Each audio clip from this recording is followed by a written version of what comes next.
Que la bénédiction de Dieu le Père, de Dieu le Fils et de Dieu le Saint-Esprit soit avec vous et toute votre famille. Que la paix qui surpasse toute intelligence inonde votre foyer. Cette paix ne vient pas de ce monde. Elle émane du trône de la grâce, en cet instant précis. Je vous invite à respirer profondément. Lâchez les tensions du jour. Entrez dans ce sanctuaire de prière que nous bâtissons ensemble, ici et maintenant. Sentez comme un manteau de lumière se dépose sur vous. C'est le manteau de protection du Très-Haut. Il est posé sur vos épaules et sur votre maison. Il couvre chaque personne que vous aimez. Recevez à cet instant le sceau de la protection divine. Ce sceau, l'ennemi ne peut le briser. Il déclare que vous et votre maison appartenez au Seigneur. C'est un temps sacré, un moment mis à part pour nous connecter avec le Père d'amour. Dans l'unité de la foi et du dessein, nous élevons notre voix. Nous ne sommes pas de timides mendiants. Nous sommes des fils et filles du roi. Nous sommes revêtus de l'autorité donnée par le nom puissant de Jésus. Et, au nom de Jésus, nous nous levons en bataille spirituelle pour nos familles. Nous déclarons que toute arme forgée contre votre foyer ne prospérera pas. Nous nous levons contre l'esprit de division.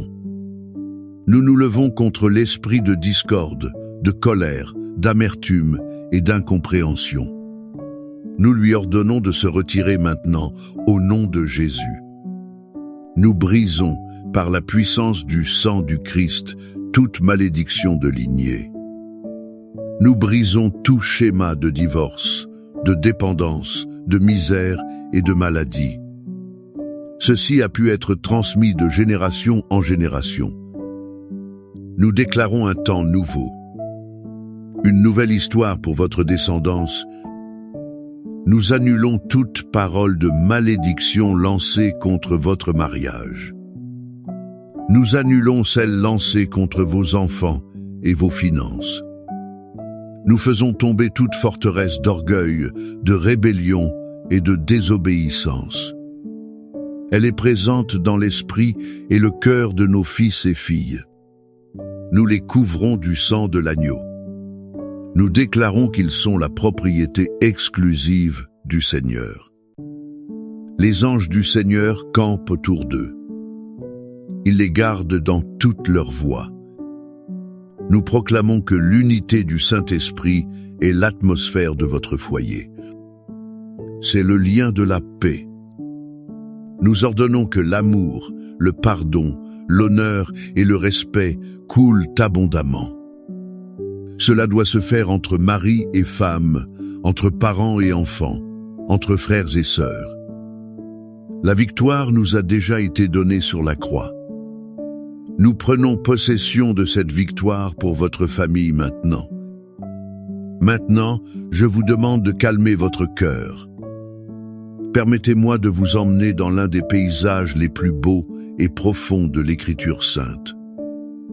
C'est une histoire qui révèle le cœur de notre Père céleste. Elle le fait d'une manière que peu d'autres histoires peuvent.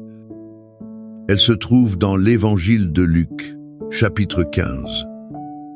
C'est l'histoire d'un père et de ses deux fils.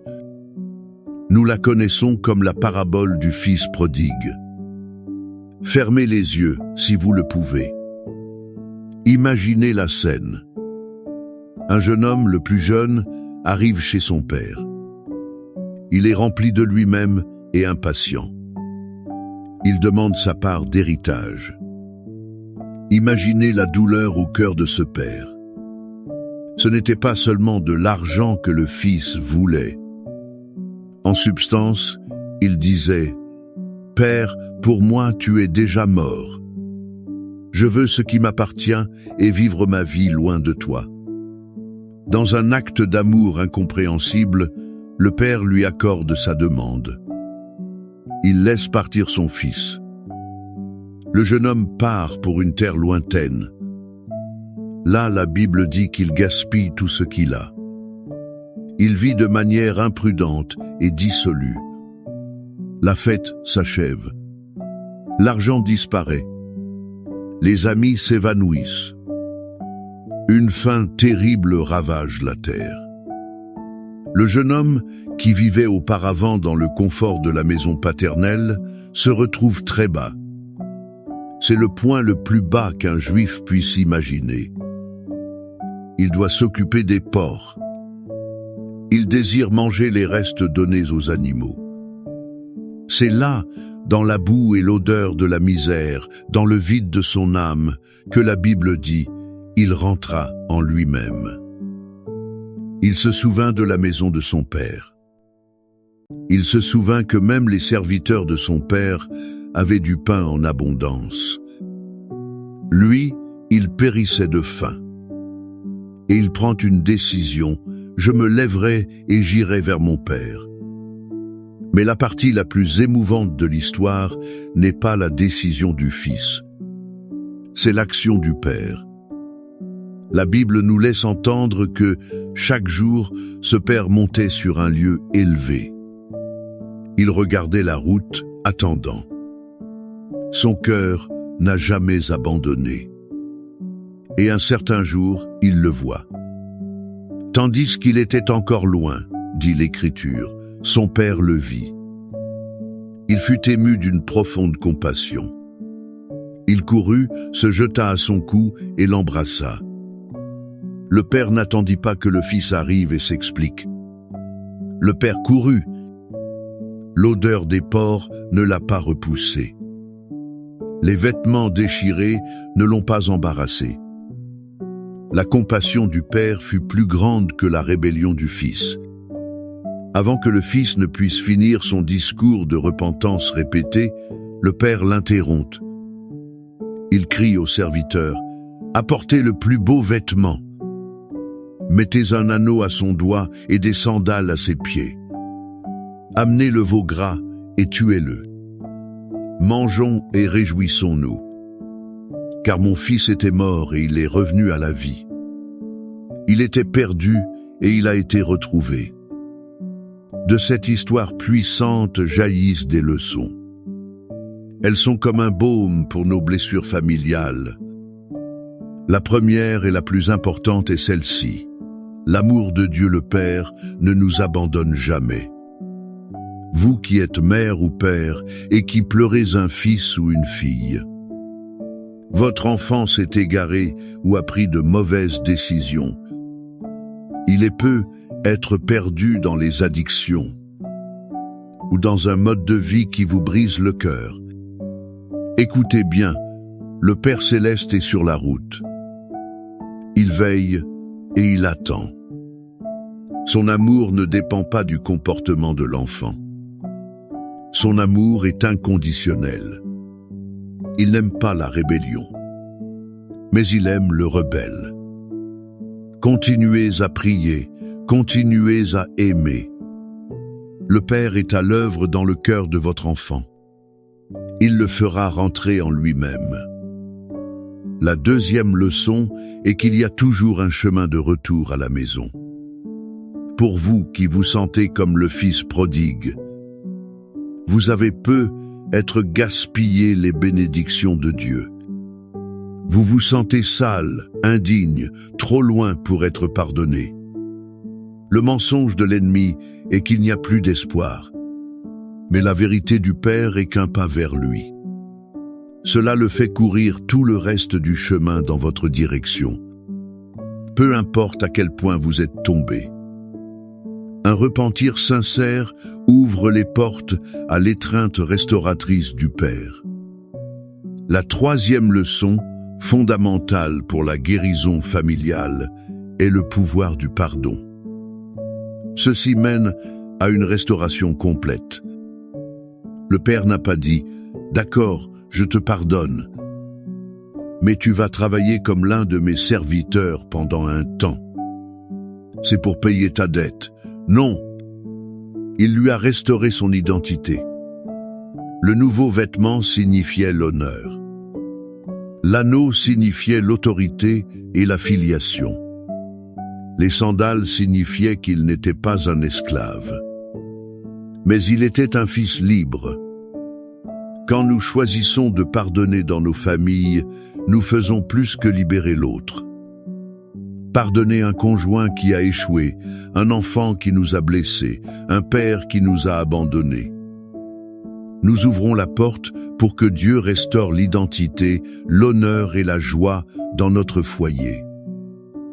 Où devez-vous être comme ce père dans votre propre famille? À qui devez-vous offrir un câlin de restauration? Plutôt qu'un sermon d'accusation, cette image du Père protecteur qui attend, court et restaure nous mène à la vérité. Celle-ci est contenue dans les psaumes. Les promesses que nous lisons là ne sont pas des mots vides. Elles sont le murmure du cœur de ce même Père pour nous, ses enfants. Le psaume 91 est la déclaration de sa protection omnipotente. C'est la garantie que, sous ses ailes, nous sommes en sécurité. Le psaume 23 est la certitude que ce Père est aussi notre bon berger. Il nous guide, nous comble et nous réconforte. Il nous conforte dans chaque vallée que notre famille doit traverser. C'est pourquoi je vous invite maintenant à fermer de nouveau vos yeux. Respirez profondément et recevez ces paroles. Elles ne sont pas un poème ancien. Elles sont une promesse vivante et active de Dieu pour vous et votre maison. Recevez-les comme un décret du ciel sur votre famille. Ceci est la parole de Dieu pour vous. Celui qui habite sous l'abri du Très-Haut reposera. Il reposera à l'ombre du Tout-Puissant. Je dirai de l'Éternel: il est mon Dieu, mon refuge, ma forteresse. En lui je mettrai ma confiance. Car c'est lui qui te délivrera du filet de l'oiseleur. Il te délivrera de la peste pernicieuse. Il te couvrira de ses plumes. Tu te réfugieras sous ses ailes. Sa fidélité te servira de bouclier et de cuirasse. Tu n'auras pas peur des terreurs de la nuit, ni de la flèche qui vole de jour, ni de la peste qui marche dans les ténèbres, ni de la contagion qui frappe en plein midi. 1000 tomberont à ton côté et 10 000 à ta droite.